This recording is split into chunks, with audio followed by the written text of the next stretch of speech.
This is VOA Africa.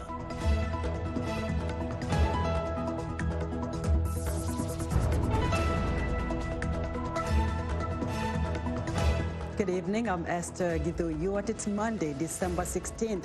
This is Africa 54. A long and painful wait for healthcare in Zimbabwe as a doctor's strike enters its fourth month, and the government insists it has no money to meet their demands. The U.S. military is joining the fight to stop the killings of African elephants. We'll bring you a special report on the training it's giving park rangers in Gabon. And VOA visits with a rookie who is the NBA's first player from Angola, as the NBA U.S. Basketball League prepares to sponsor play between club teams in Africa next year.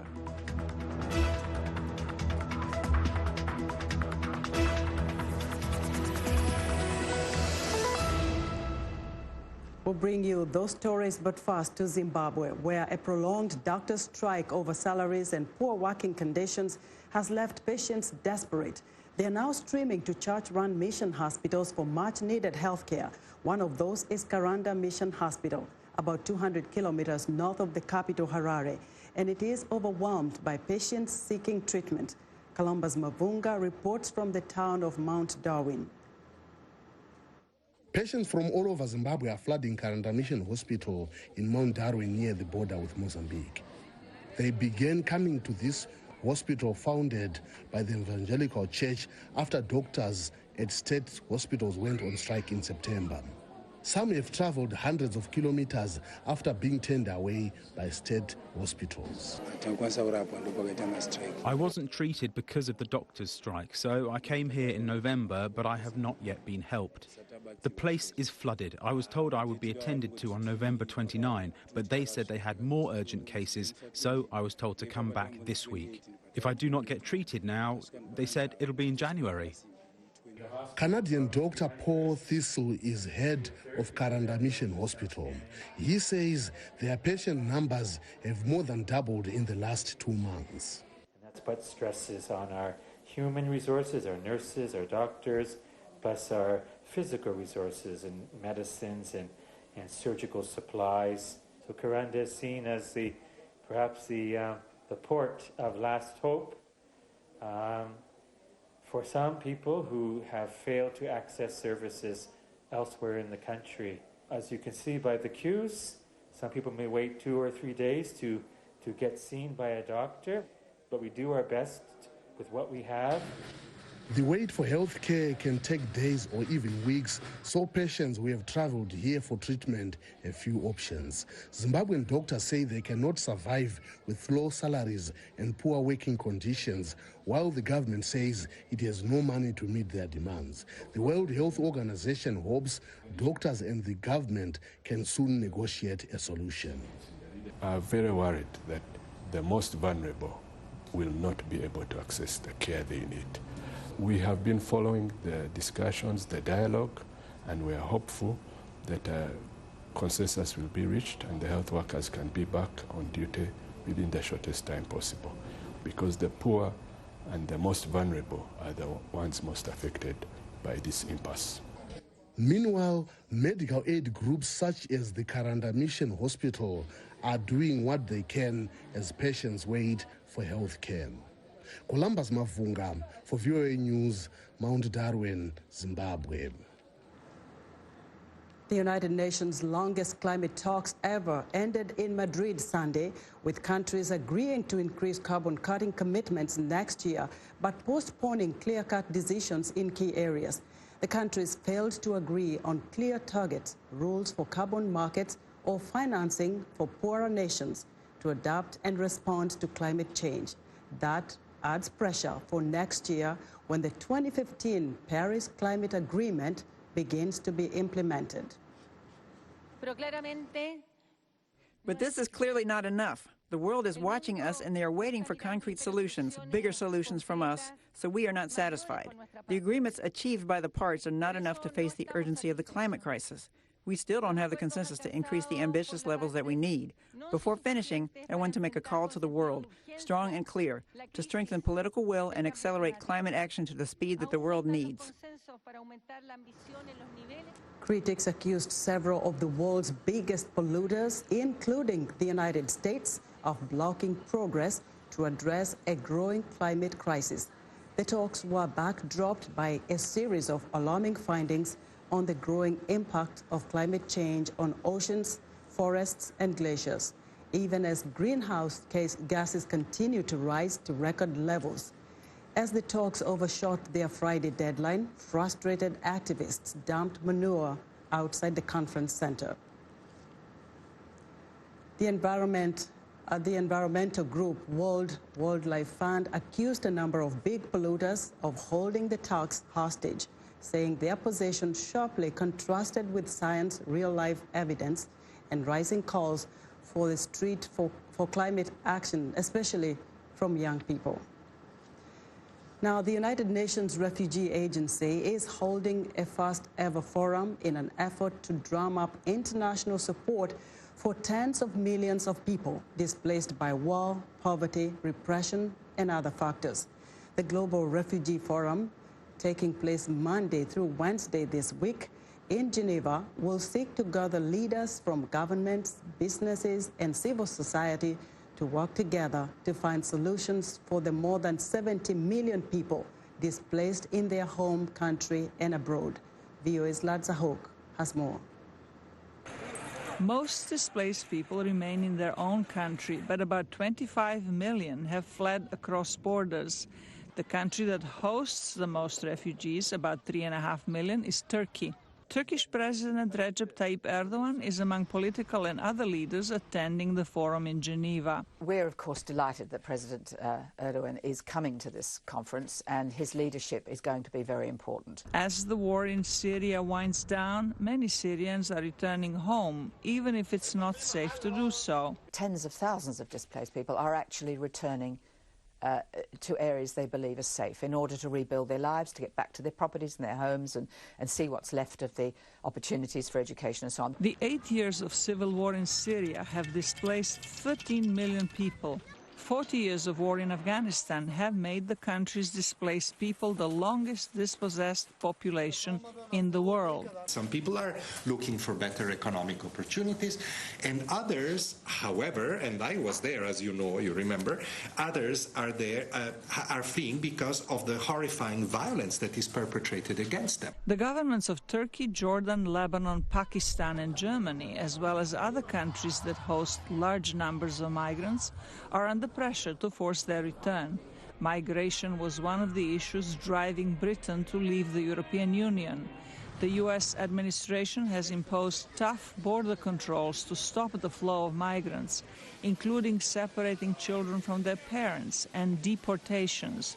The UN High Commissioner for Refugees says such issues should be resolved at an international level. For people that arrive in the United States, we're advocating that those who seek asylum be given a fair hearing there in the United States, that children are not separated from their families, and that if there is any help that we can provide to the U.S. administration in dealing with this matter, we're ready to do it. About 3,000 people, including heads of state and government ministers, are attending the UN forum to discuss the troubles in countries such as Syria, Afghanistan, Myanmar, Somalia, South Sudan, and Venezuela that have caused millions of people to flee their homelands.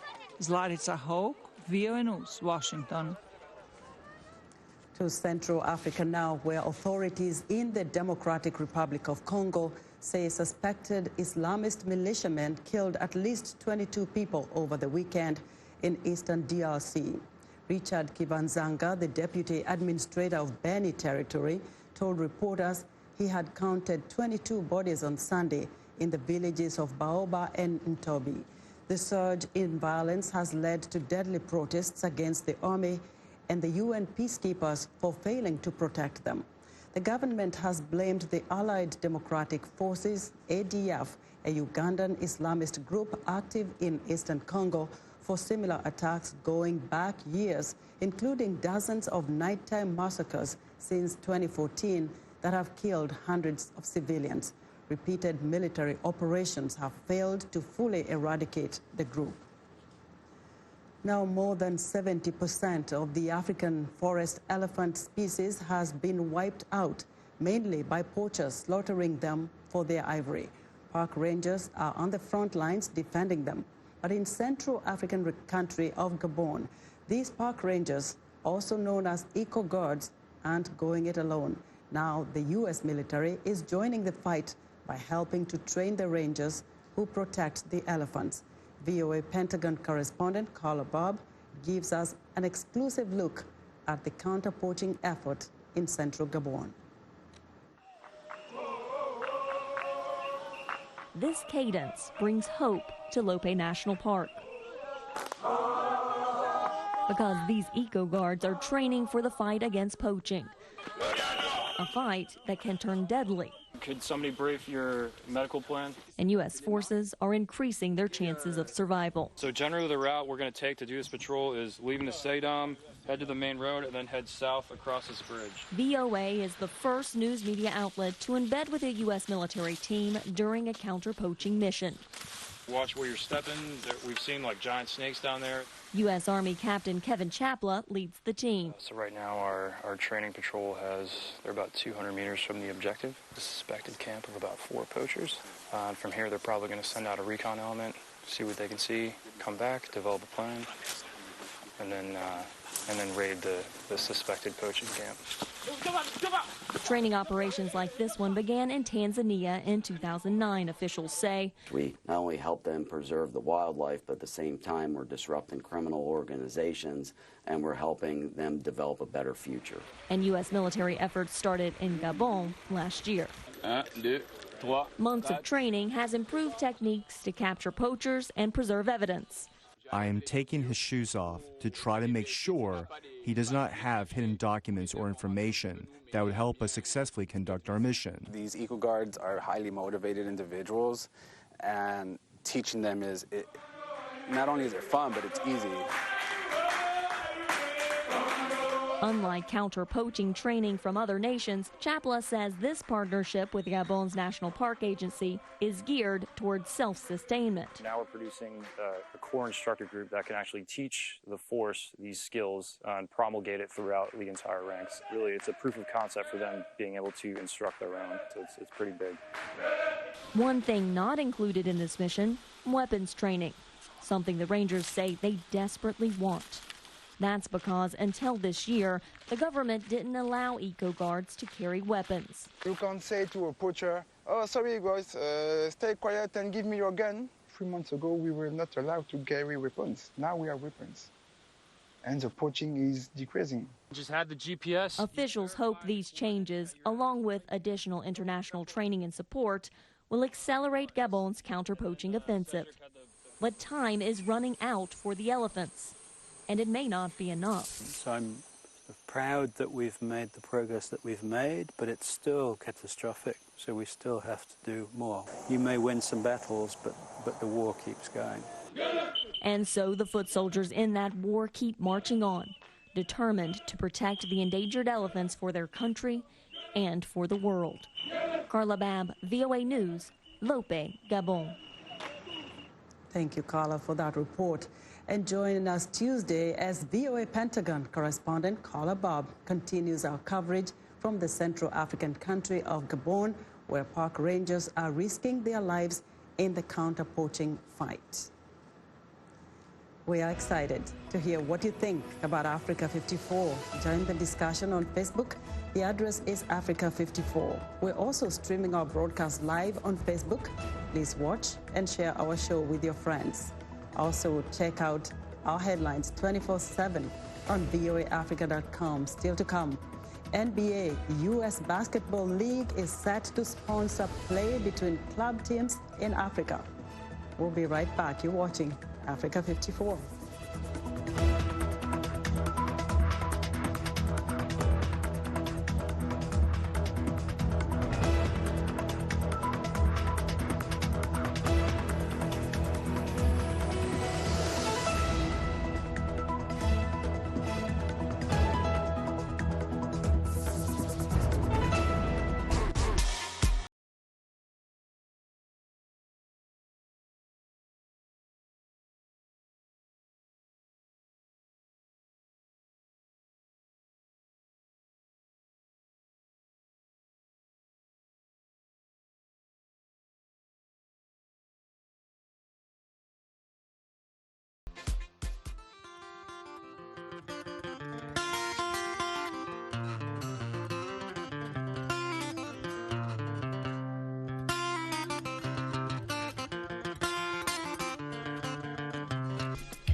The leaders of the 5 Sahel countries, known as G5 Sahel, on Sunday visited the graves of 71 Niger soldiers killed in the western town of Enets days earlier in the worst jihadist attack on security forces in Niger in memory.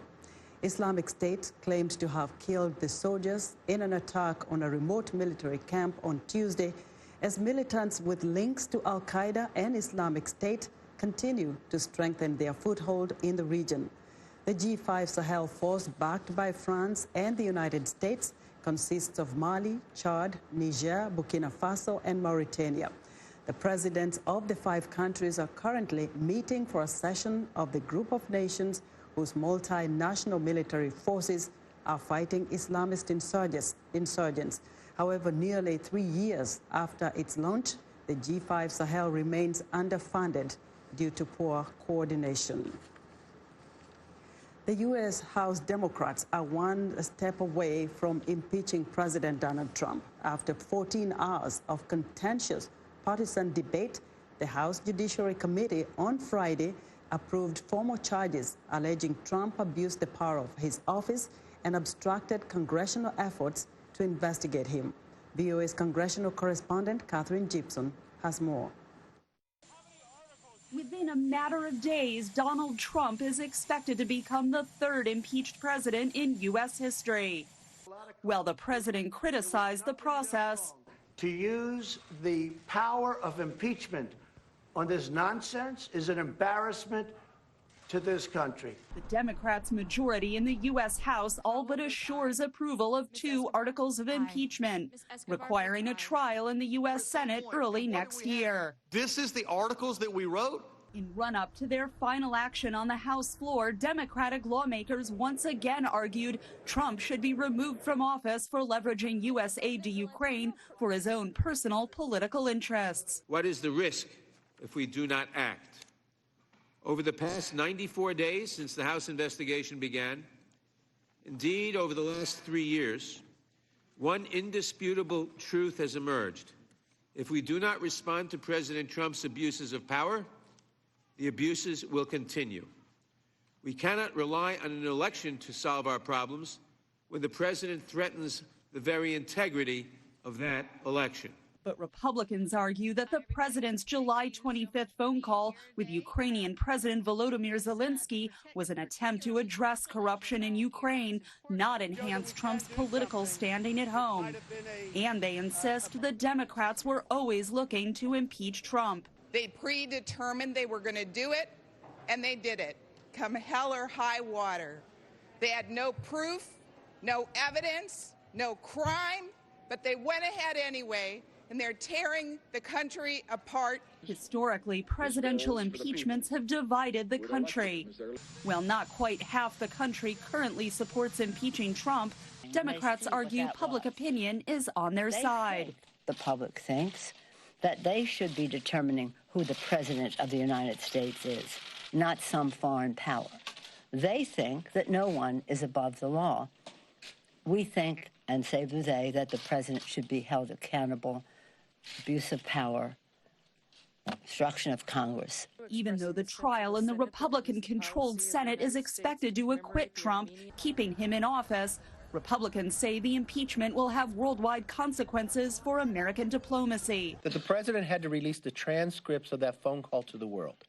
That has weakened the office of a president, whoever holds that office in the future. That what world leader will actually share the real understanding and truth and build a relationship with the leader of the free world in fear that their phone call would be released to the rest of the world? Lawmakers fast approaching a rare milestone in the political history of the United States. The question now is on Article 1 of the resolution, impeaching President Donald J. Trump for abusing his powers. Catherine Gibson, VOA News, Capitol Hill.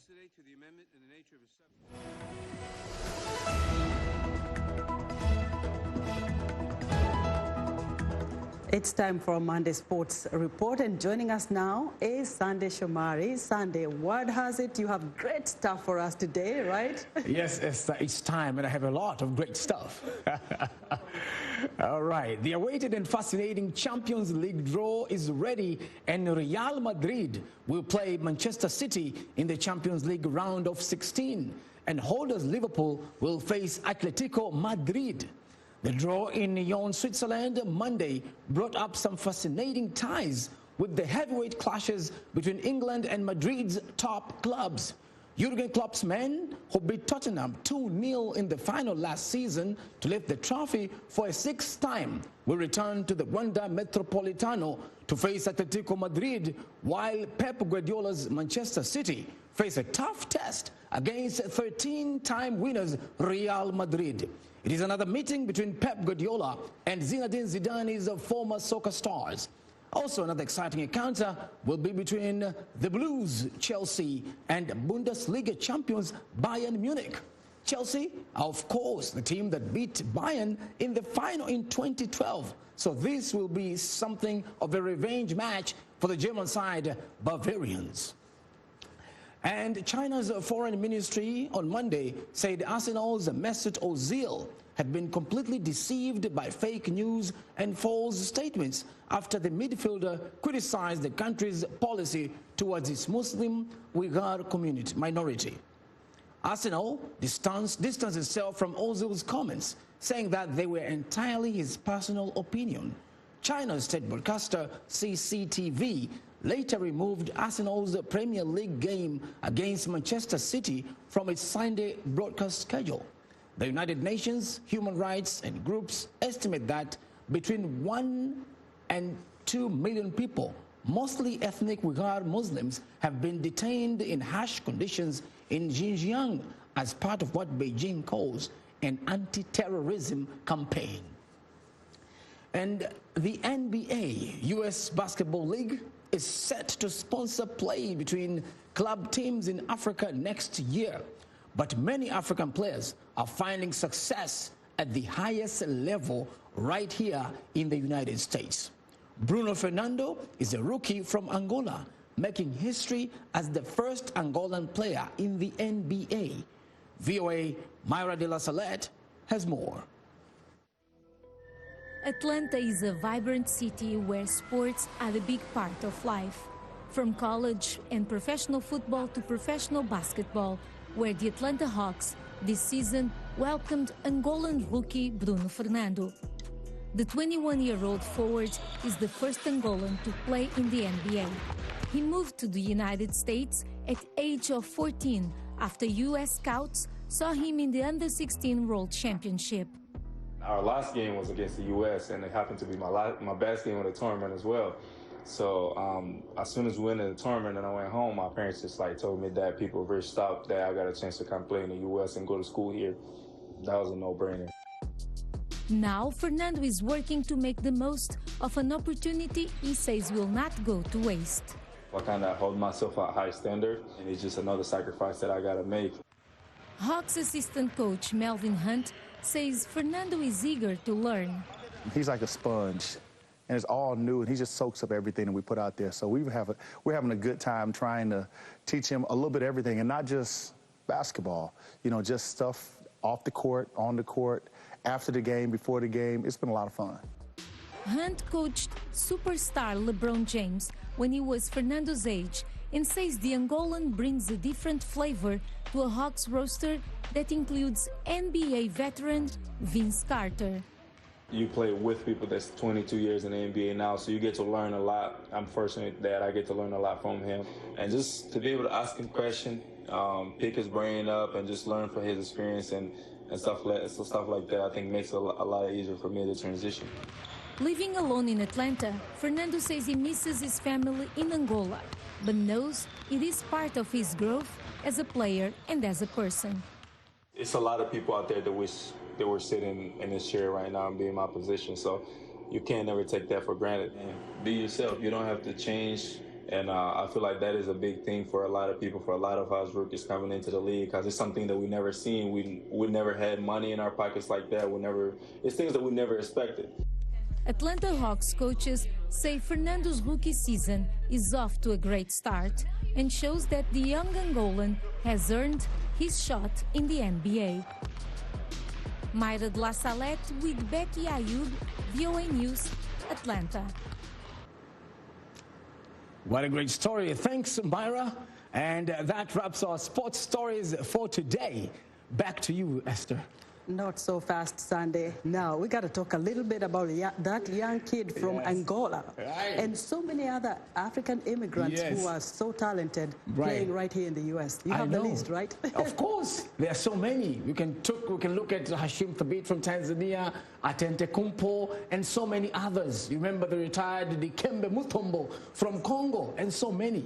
Really, this is a great thing for Angola because, as you see, he's the first from Angola. Coming as a young boy at 14, now he's 21, doing his thing, tall as he is. You might think he's from Sudan, he's a Sudanese, but hey, you have tall people in Angola too, and he's performing. Yeah. So he's such a great talent, I believe, for basketball, and especially for Africa is a good thing because we might see so many more players because of this collaboration now, NBA, with Africa. So this is something that it will really bring more opportunities, more players, and as you say, we have so much talent in the continent of Africa. So this is their time, I believe.